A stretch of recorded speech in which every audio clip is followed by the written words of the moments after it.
Okay, and welcome. So we have a busy day. Claire has a homework question, and then we are going to talk about implicit differentiation.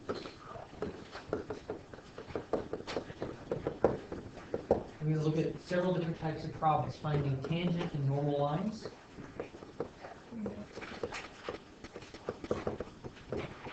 Finding horizontal and vertical tangents.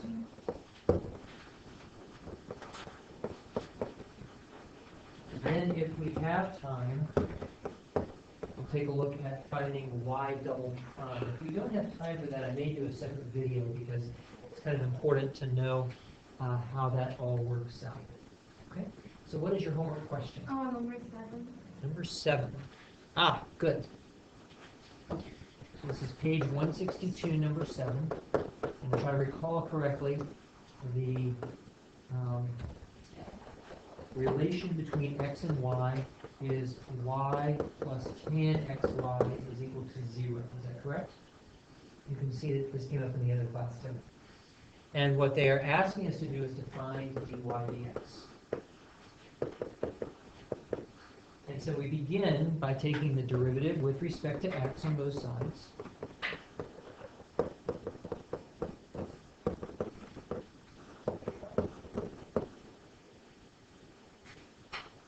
And now we go down term at a time.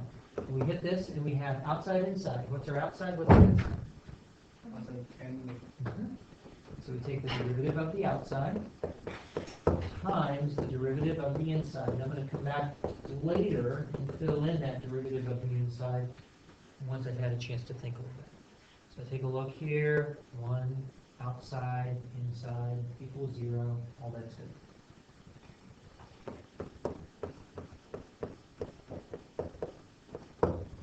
Now I come back and I consider product rule. First times the derivative of the second, and I'm going to spell dy dx as y prime here just because it's a little more convenient. Plus the second times the derivative of the first. Don't forget those parentheses because you're multiplying by the entire ddx and x times y.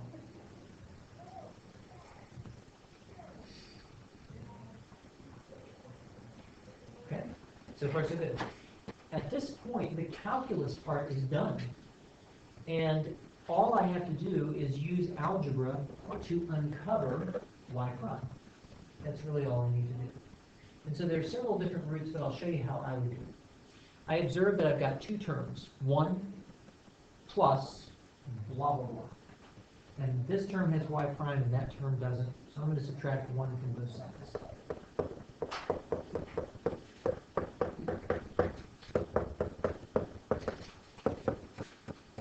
There are other ways that I could go about it, like distributing, but I don't like those ways as well. Now, I divide both sides by secant squared xy.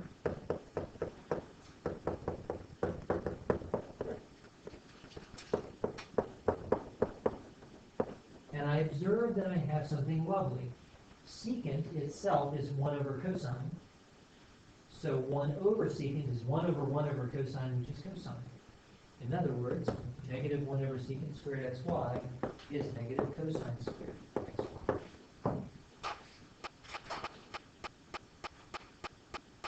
That's kind of cute. We might not have thought of it, but it makes sense in retrospect. Maybe we'll think of it next time. Does that make sense so far? Okay. And now it's a pretty straight shot. I'm going to subtract y from both sides.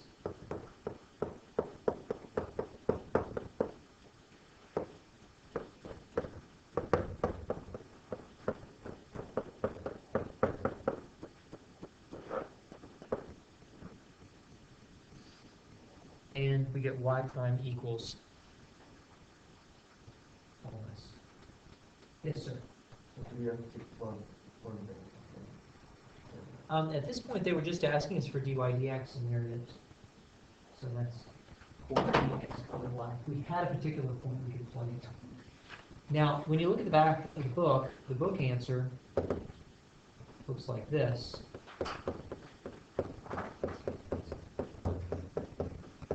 And so we need to do a quick check to make sure that this and this are the same thing, but it's fairly clear that they are. Division is multiplying by the reciprocal. We have a common denominator, and there it is. Does that make sense? Better? Okay. I'd like to take a look, in terms of normal and tangent lines, I'd like to take a look at number, I think it was 13, in your book on page 162.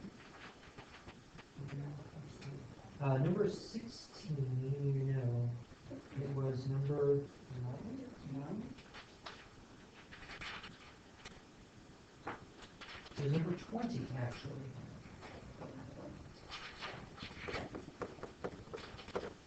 And in number 20, they ask us to find the lines that are tangent and normal to the curve.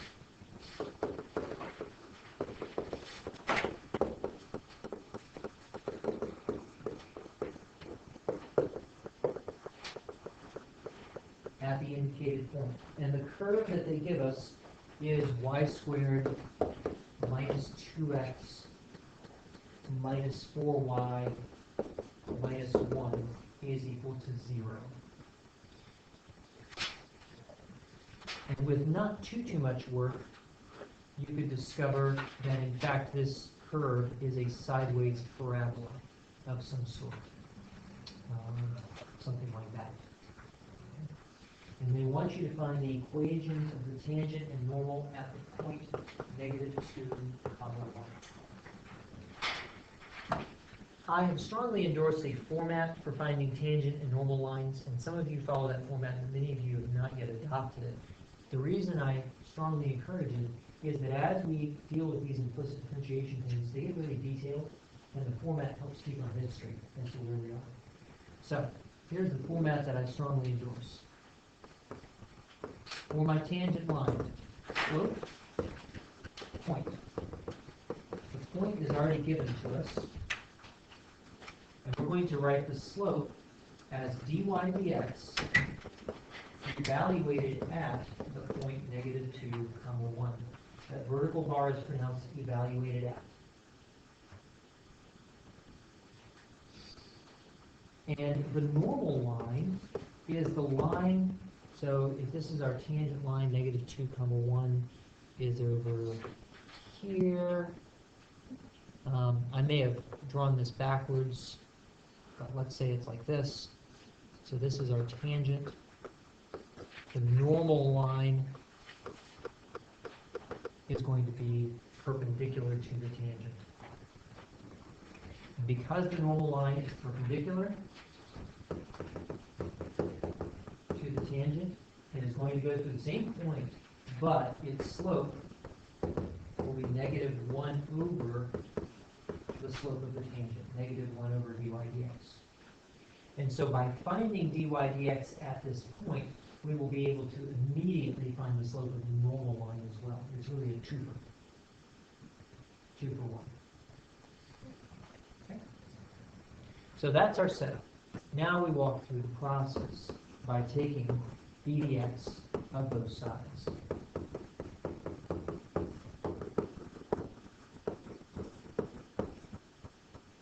Okay. And this gives us 2y times dy dx. Notice the outside inside. The outside function, square, so its derivative is going to be 2y times the derivative of the inside, which is dy dx.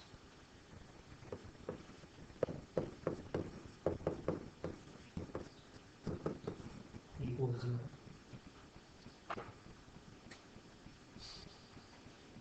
Double check this and make sure that every single term makes sense here to you.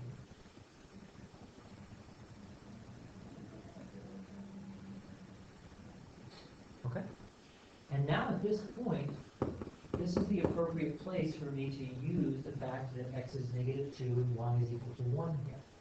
Because since I know that x is -2 and y is equal to 1, I can substitute y equals 1. And I would substitute x equals -2 if I had any terms that involved this. This gives me an equation where I have some terms with dy dx and some without. So I'm going to add 2 to both sides. And on this side, I will gather my terms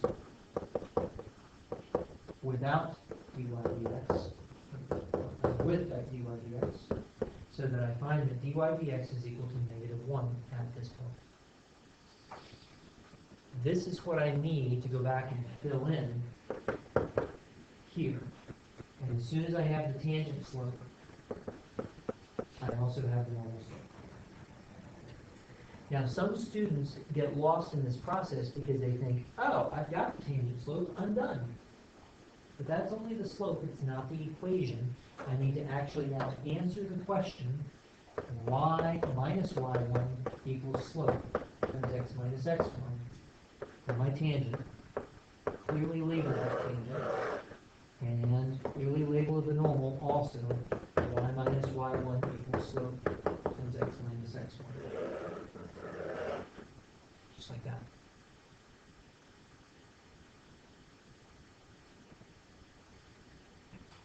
How we doing?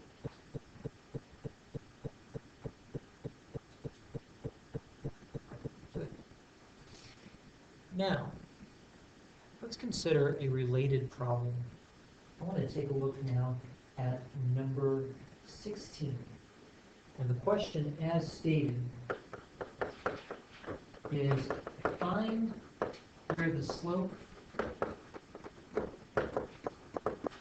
is defined. Now, this question, if you think about it for just a minute, is asking us to take the curve, and the curve that they give to us is the curve x squared plus 4xy plus y squared minus 3x is equal to 6. And I'm not absolutely positive.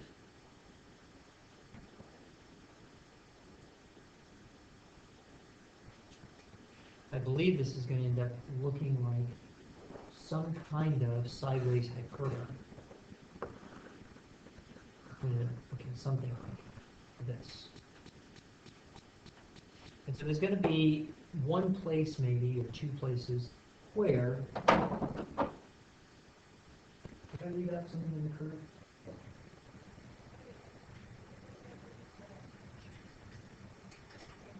Oh yes, I left out a 4. So that changes everything, actually. So actually, this curve is going to end up looking like a sideways parabola. Maybe something like this. And I don't know exactly. But there's going to be one point on the curve where my tangent line is vertical, where dy dx is infinite.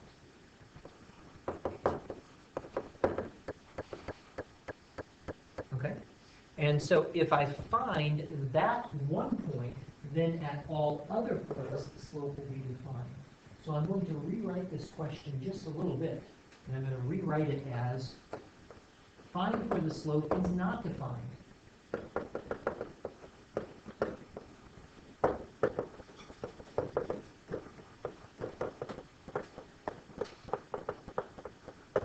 Find where the slope is not defined, and then you're going to say that the slope is defined at all points except there. Does that make sense? Okay.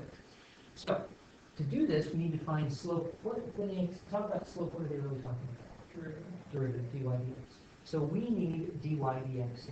I'd like for you guys now to differentiate both sides of this equation so that we can find dy dx.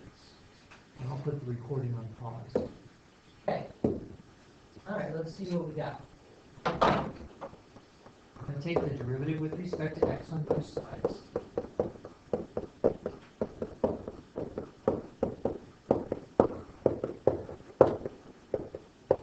One side is easier than the other, so I'll take care of that side first. Then I walk through a new term at a time. First term gives me 2x. The next term is a product. The derivative of 4x times y should be 4x times y prime, first times the derivative of the second, plus y times the derivative of the first. For my next term, this product. For my next term, outside, inside, the derivative of the outside is 8y. The derivative of the inside, y prime. The last term is minus 4. So at this point, I have a number of terms that do have y prime, and a number of terms that do not. So we identify those terms. Here are the ones with y prime. Here are the ones without. So I'm going to collect all the ones that do not have y prime on the right-hand side by subtracting. And that leaves me with, on the left-hand side, 4xy prime plus 8yy prime equals, and now we subtract from both sides each one of these terms here, giving minus 2x minus 4y plus 3. Finally, factoring is your friend, and we have a common factor of y prime. It will always be the case when you do implicit differentiation that you will end up with some terms that have y prime as a common factor and other terms that do not. You will never, ever, ever, ever end up with y prime squared, or the sine of y prime, or e to the y prime, or any other such monstrosity, but only y prime times, because the y prime comes from the chain rule times the derivative of the inside. So it is not possible for you to get anything other than some terms that have y prime and some terms that do not. I guess technically you can end up with no terms that do not, in which case y prime is equal to 0. But that would be unusual and exceptional.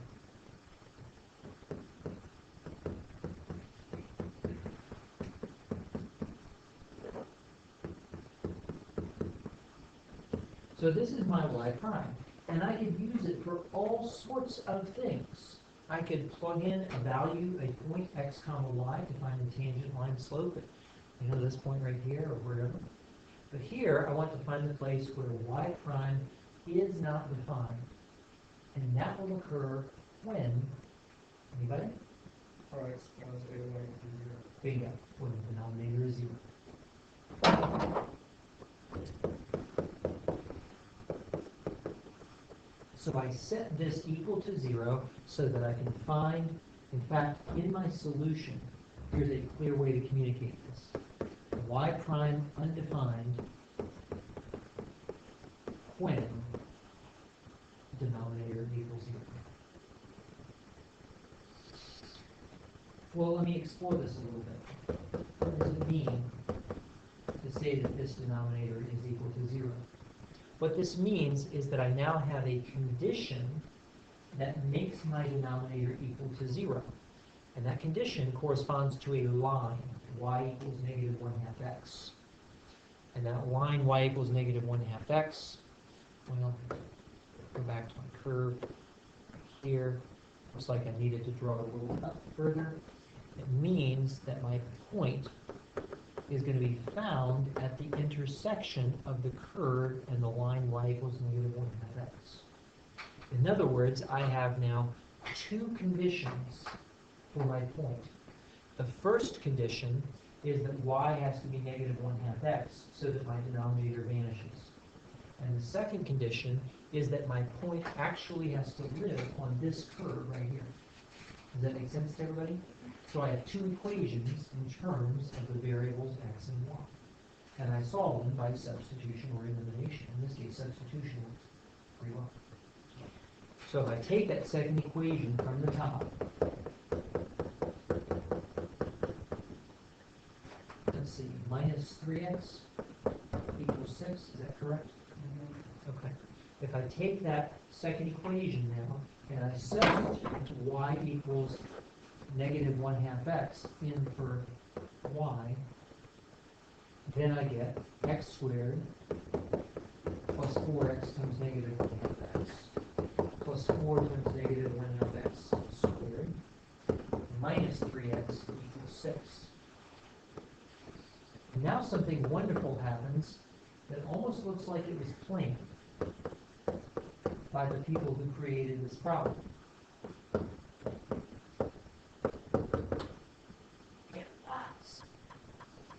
And that is that all these terms with x squared here cancel. Isn't that nice?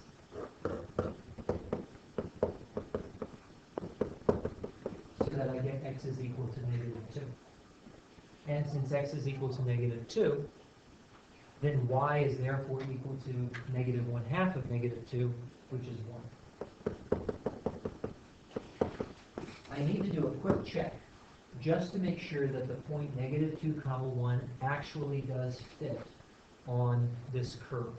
Because occasionally you'll end up with what I call phantom points, where you get an x and a y value, but they don't actually satisfy both equations. So we need to check and just make sure. I'm going to plug in here and make sure that -2 squared plus 4 times -2 times 1 plus 4 times 1 squared minus 3 times -2 really does equal 6. And lo and behold, 4 minus 8 plus 4 plus 6 equals 6. And we check out. So that our slope is not defined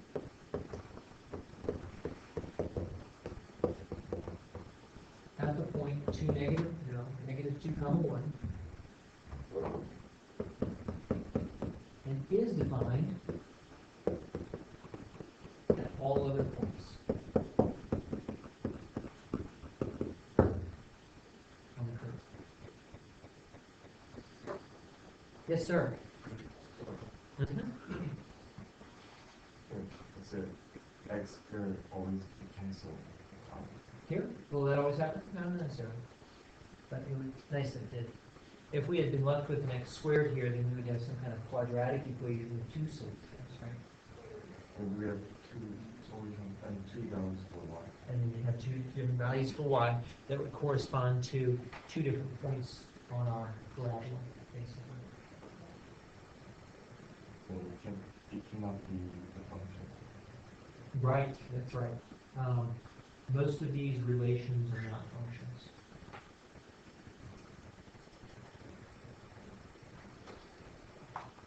How are we doing? Does this make sense? Good. I want to look at one last thing now, and that is I would like to consider number 30 on that same page.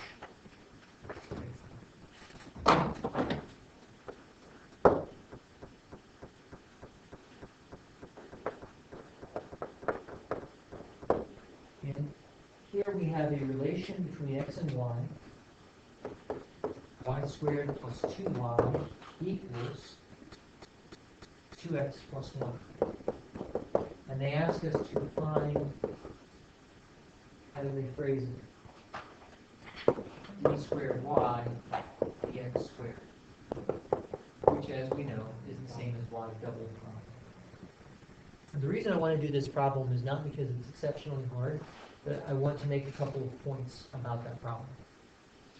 Notice that I am given originally a relation in terms of x and y. And that's going to be important when we find the second derivative, because that second derivative will have dy dx in it, which will be a variable that needs substitution. So just hold on to that thought. If I want to find y double prime, I need to start by finding y prime. So I differentiate both sides. Help me out.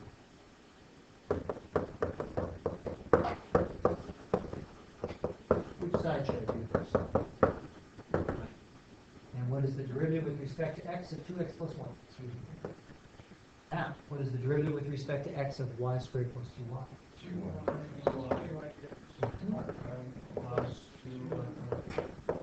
Very good. And as before, I have terms with y prime in them, and I have terms without y prime, and they're conveniently on opposite sides. So factoring is my friend, and I will factor out here. Divide both sides by 2y plus 2. And observe that top and bottom have a common factor of 2.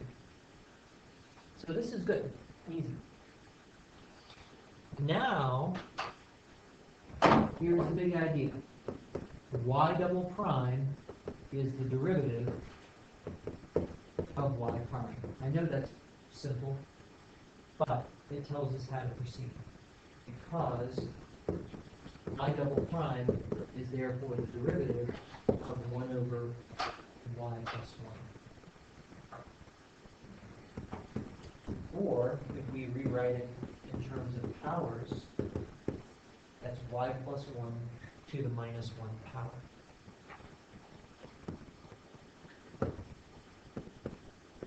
Outside, inside.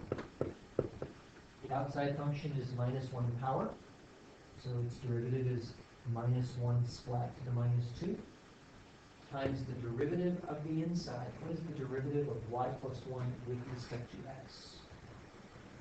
2y. Zero. Zero, yeah. Times y. Now, here is the profound point I wanted to make. As promised,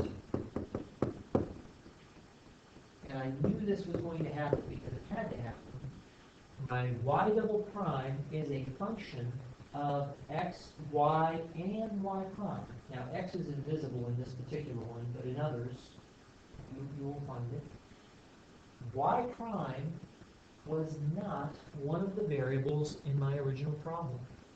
And therefore, I need to substitute for it so that my answer is in terms of x and y only. But that's not hard. I just go around looking for something that y prime is equal to. 1 over y plus 1. Oh, that's right. It's equal to 1 over y plus 1. And because it is equal to 1 over y plus 1, I can replace y prime with what it is. And I get a nice tidy answer, negative 1 over y plus 1.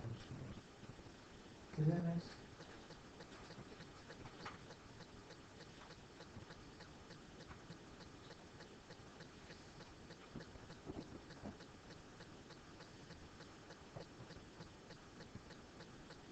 We have a little bit of time, so I would like to actually do something I didn't think that we had time for, and that is to extend our power rule.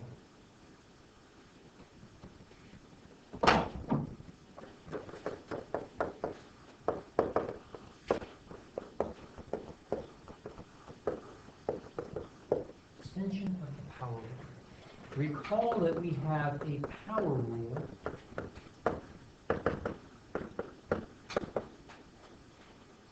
the derivative with respect to x of x to the n is equal to nx to the n minus 1. But our power rule right now has a limitation on the types of exponents n that we can use. What is that limitation? Integers only. That's exactly right. First, we started with positive integers, and we used the binomial theorem to prove that. Then we used the quotient rule to extend it to negative integers. In the case of 0 is trivial. So currently,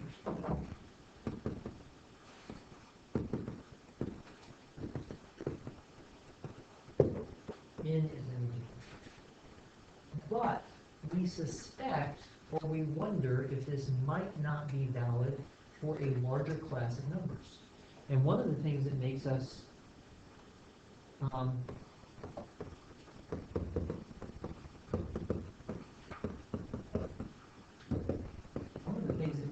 wonder it is that we already know one instance where our exponent is a non-integer. What exponent are we talking about?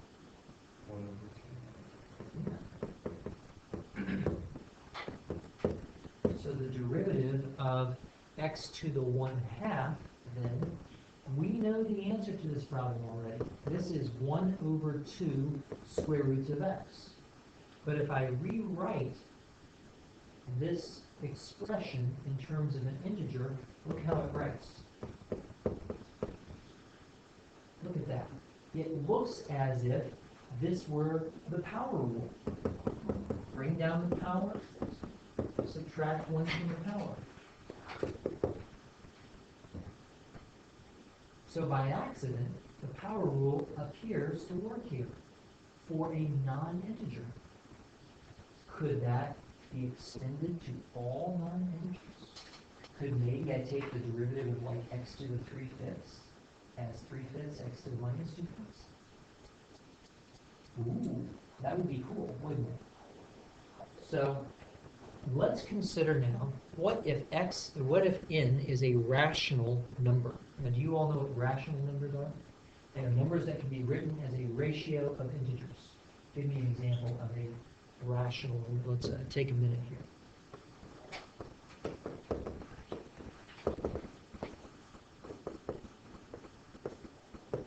A rational number is one that can be written as the ratio of two integers. And I can call them P and Q, or A and B, or whatever.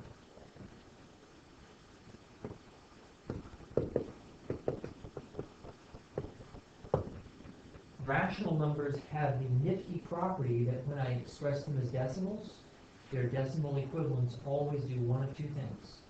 Either they come to an end, if Q is all powers of 2 and 5, or else they repeat. So rational numbers have the property that their decimal expansions always terminate or repeat.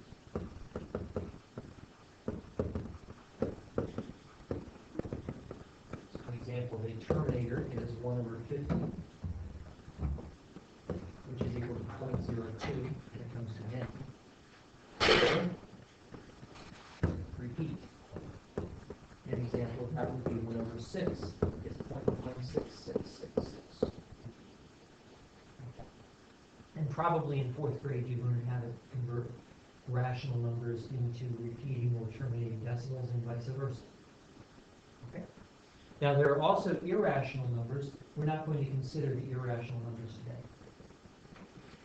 But my claim is that if n is rational, that is, if n is equal to P over Q, then the power rule works.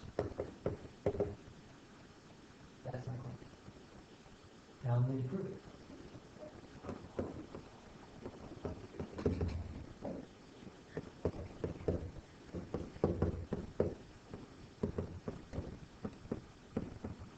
I'm going to start by letting y equal x to the p over q, and I'm going to find dy dx.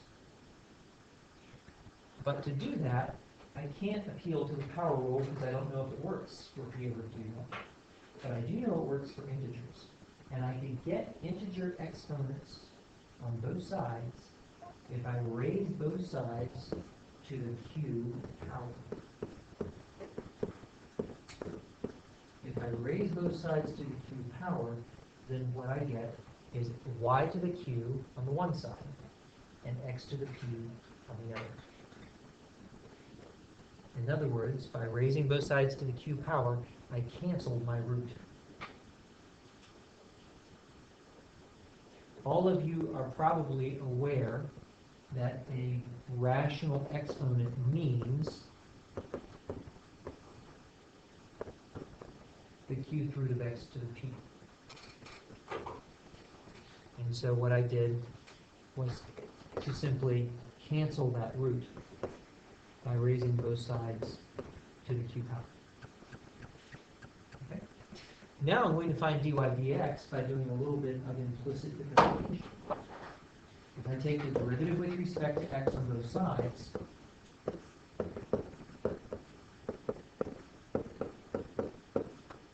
then I have a straight up power rule on both sides. On this side, I get q y to the q minus 1 times y prime. And on this side, I get p is x to the p minus 1.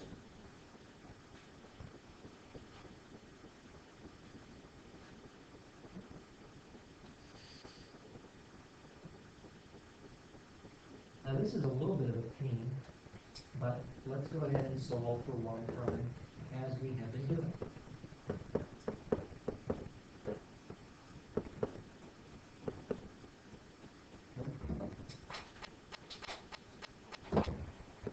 There we go. So I divide both sides by q y to the q minus 1, and I get this expression right here. Well, how are we doing? I'm encouraged by the fact that my coefficient is p over q, because that's the coefficient that I wanted to have. That coefficient is equal to n. So it looks like we're making good progress here. But I also want to have everything in terms of x. And so that tells me that what I want to do is to replace y with what it is. So let me do that.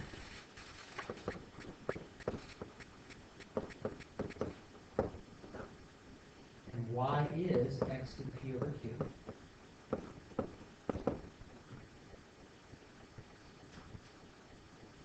Like that. Now this looks ugly, but it's about to get really pretty. Because when we simplify expressions like in the denominator, we are going to multiply the exponents, yes? So that what I get when I multiply the exponents is x to the p minus p over q. X to the p is spelled with a p. There we go. Now again, this looks ugly. But again, exponent rules come to the rescue. If I have x to the p minus 1 divided by x to the p minus p over q, what do I do with those exponents?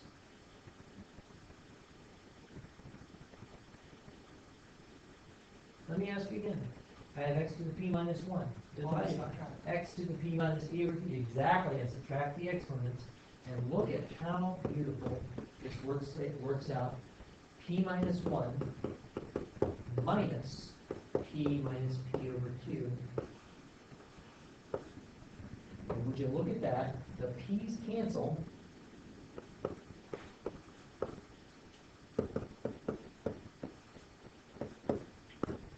So that I get p over q minus 1. And I step back to admire my work and realize, hey, p over q was n to begin with. So that I can replace p over q with n, and I get n x to the n minus 1. That's a thing of beauty right there. That means that I can now find the derivative of all manner of roots simply by appealing to the power. Hey, that's pretty cool. So, for example, if I want the derivative of, oh, I don't know, how about the cube root of x squared plus 1? Prior to today, I would have had to use some sort of limit definition because I didn't have a rule for cube roots. But now I can rewrite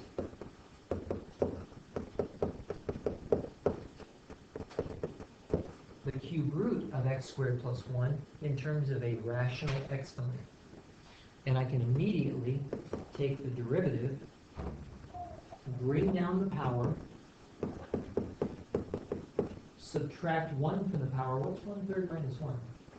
Negative 1, 2 over 3. Negative 2/3, that's right. Times the derivative of the inside. So that when the dust settles,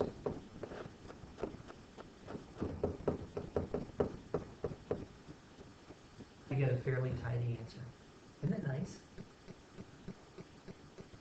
So what we've done is we've extended our power rule to now include all rational exponents.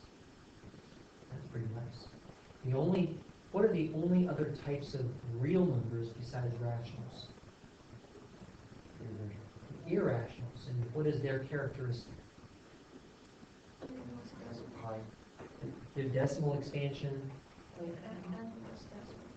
Well, more than endless, more specific than endless. It does not repeat. That's exactly right. It's endless and does not repeat.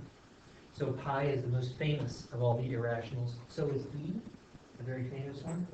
It turns out, interestingly, that there are, in some sense, more irrationals than there are rationals. That is to say, if I try to take all of the rationals and all the irrationals and I try to put them in one-to-one correspondence with each other, that there will always be irrationals left over that can't be put into that correspondence. So if you take the whole number line, you can think of the whole number line as being basically populated by irrationals with rationals in between filling up. Now there are a lot of rationals. So the set of rationals is what we call the dense set. nevertheless. There are a lot of irrationals happening. Okay? Good, I think we've